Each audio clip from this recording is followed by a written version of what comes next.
Hello everybody, welcome back to my channel.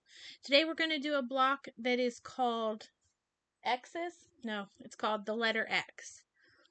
So I prepped it. We're going to do Harry Potter because I haven't done one of those in a while and I need to get that done. So I did a little bit of prep work. First, I didn't mean to cut this apart. I cut it by accident. I thought it was something else. I started out with 3 of each of these squares, 3 6x6. And we're going to turn these into hourglass blocks. But to do that, you first have to turn them into half square triangles. So that is what I did. And I didn't use the grid this time because it wasn't on the machine and I was doing something else too as I was sewing it through, so I didn't put it on. So for that, I did the half square triangles. Now I'm just going to iron them open. And then we're going to turn it into an hourglass. And you're going to have one extra. You need 5 hourglass blocks, but the way I do it, so I don't have to do the raw edge, I just run it through. I end up with an extra one, which isn't bad. I'll put it on. I may use it for another block in this quilt, or I might put it on my scrappy quilt. So then you're just going to take this. They're both laying exactly the same. You're going to fold it over to where when you open it up, it still look like it was just one piece. And we are going to pin it in place with the seam together. And we'll do both sides. Now you could draw your line before you pin it, but I'm using the skinny ruler, so I didn't need to. So now you're just going to draw a line from the corner to the corner again. This one's easy to see on this side, but this one you won't be able to see from the camera probably. Well, maybe a little bit, but I can see it, which is all I need when I'm sewing. So we're going to head on over to the sewing machine, and we're just going to sew down either side of that. And actually, I would only have to sew down one side of this because I only need one of them. But I'm going to go ahead and sew down both because then it will give me the extra one.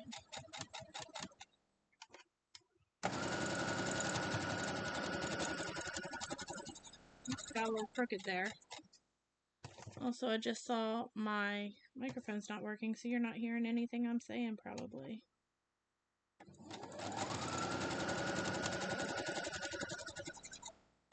See how that bunches up there? We just fold it under.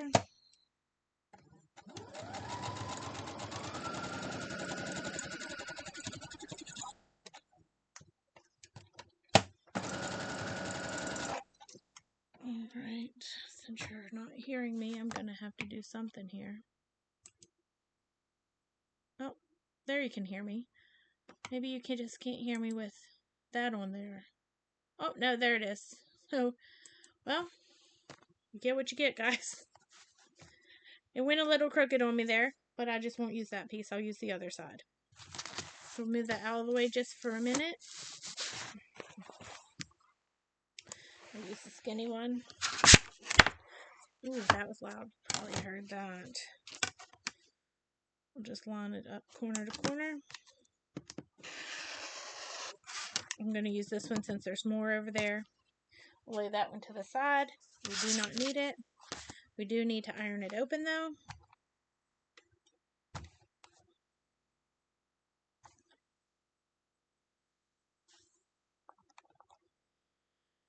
Put this one in a little. I've noticed a little bit of difference with this. They're laying a little flatter. I don't know if it's a great amount or not, but you know, whatever. Alright, so now we're going to square this up. And we also needed, so I had 3 of each of those 6-inch squares. I'm also using this one, and these are 5-inch squares, and I needed 4 of them, so you will need 4. So we're going to trim this down to 5 inches. So to do that, we're going to line up our 2.5-inch dot there, right in the middle where they cross, and line up the diagonal line. It's a little hard to see on this black, but I promise it's there. And we will trim off these corners. This one, I did the prep work, so it really won't be a long video. half square triangles and turning them into hourglasses takes the most time. So now we're going to line up the 5-inch dot down here and both of our 5-inch lines and the diagonal, and that will put your dot, your 2.5-inch dot, right in the middle there, same place it was the first cut we made. So now we have 5 of them. Well, we have 6, but we are only using 5. So now we're going to lay it out. And again, you're done now after you've made those. We're going to lay these. I want this to be upright. So these are going to be my corners and my middle piece. So I want the words upright. Oh, well, that one won't be. Well, how did I end up with one knot? Because of the way I laid it. That's how I ended up with it. Because that one would be on the side too. Whatever. Let's put it in the middle since it's different. And then we will lay these out in the middle of the sides. So there's the block. It is called the letter X because, you know, it forms an X. But now we're going to sew these two, and these two, and make our rows. And I'm going to take you with me for that, but I'm not going to pin it. I'm just going to fold these over, and I will take them over one by one, and then we'll circle back around for the rest. So follow me. All right. And this is my 1/4 inch foot, so I just have to line the edge up with it.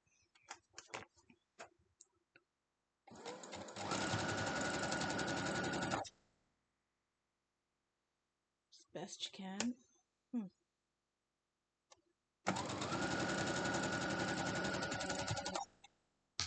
I have a few more Harry Potter blocks coming this week. I'm going to try to get all the blocks made. It might not work out, but it might.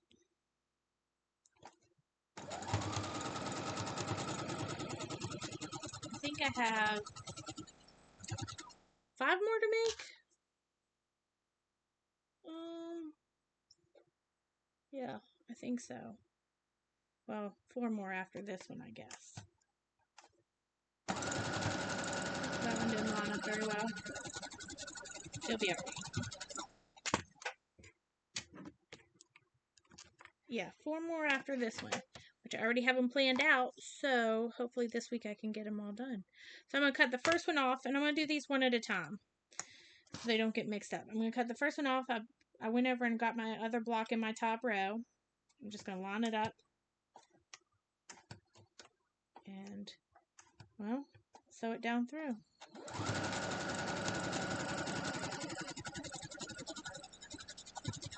Now we'll cut off the second one. Same thing.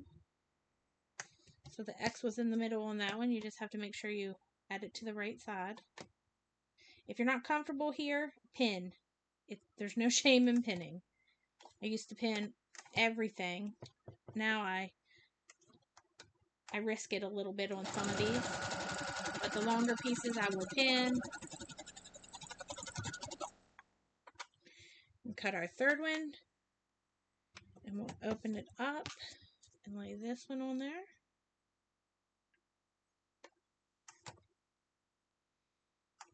So these blocks are all going to be 14.5-inch blocks on this Harry Potter quilt. Because each of our little block pieces are 5 inches. Alright, so now we're going to get it off of here and we'll go iron them open and then then pin them and sew the block together. So this one I'm actually going to leave it hooked. I'm going to iron all these to the red on mine, which is the solid block. And that is because there's no seams then.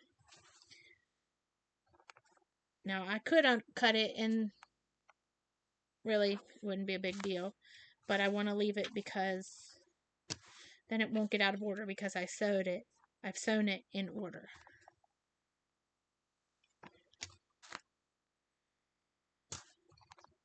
And I have sewn a lot of pieces out of order. So, believe me, the more you can do together, the better. This one has to come over. And if you sew them all to the red, then your seams will line up when you're pinning it. See, because now, and I'll double check anyway, just in case, you never know what's going to get messed up. So then, see, I sewed it wrong. Y'all see what I'm saying here? See this piece right here? Wrong. So it would have been sideways too. Look at that. We'll pull it out. No big deal. We are going to cut it apart. We will pull it out. Not a big deal. Didn't I just tell you I've sewn a lot of pieces wrong? No.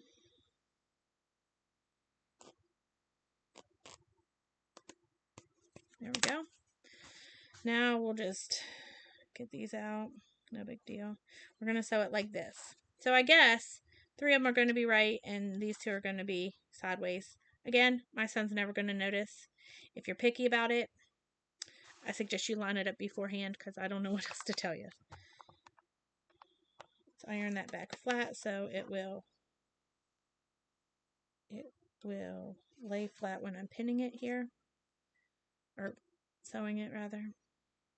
I'm going to run back over and sew it. I'm not going to take you with me. It won't take me too long.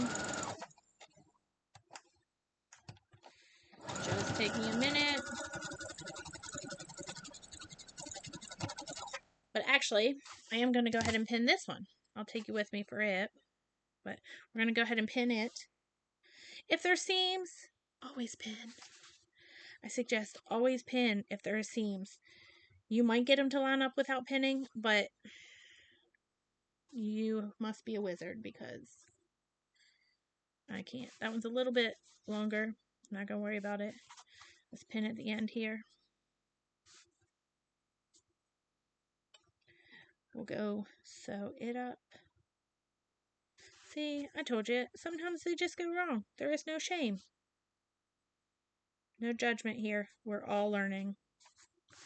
There, I lined it up. Let's go sew it, and then all we'll have to do is sew our last row on.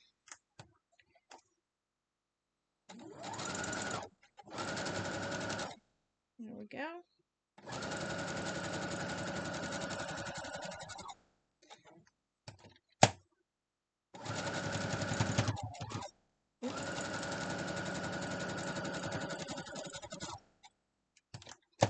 You just have to make sure your seam goes the right way when it goes under the foot. Now, where is my, there it is, my starter, my ender, whatever you want to call it.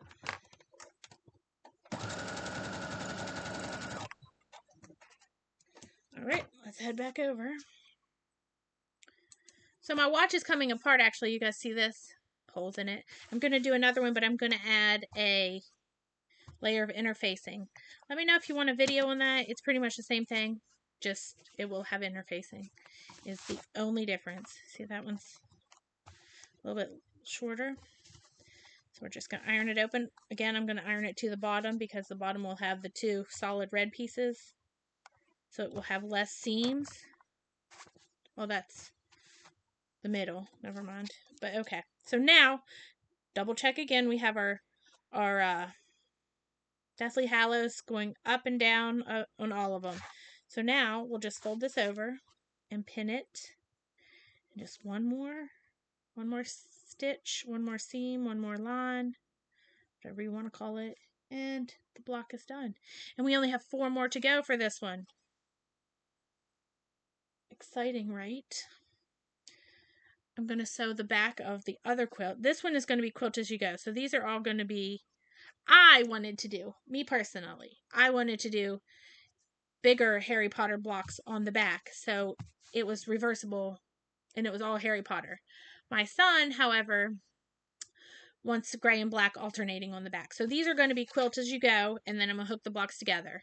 My other son's is just one big piece, and we're going to attempt to quilt it, which is the biggest quilt I've ever done. I've only ever done baby ones, and as far as regular quilting. So we'll see how it goes. I don't know yet. Let's go sew this up. I don't know if I'll post a picture of it in the process of being pinned and laid out too. to quilt. But I don't know, since it's so big and my space here is so small, I might have to move the cameras. I might not be able to actually film the quilting of it. Oh. So we'll see how it goes. Let's line it back up. The seams seem pretty chunky.